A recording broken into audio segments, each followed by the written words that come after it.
the death of the child has affected me.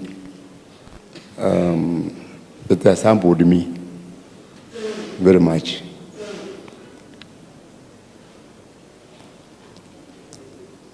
And I think from now on, hamtanisikia nikitukana watu.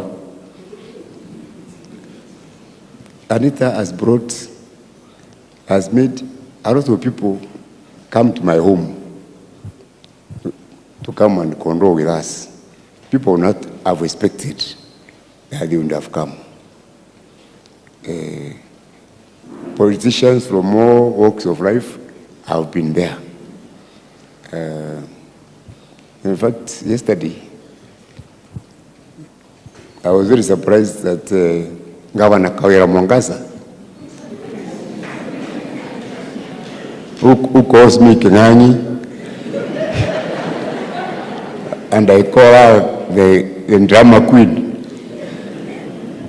came to my house, and we talked very well. She has made me discover positive aspects of humanity, the good in other people.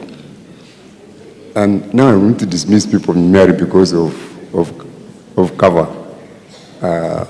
And I think this is what we should borrow from other, as politicians.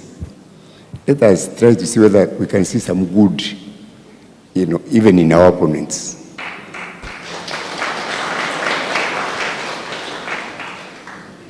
You have seen Governor Munya here, who were with him even last night.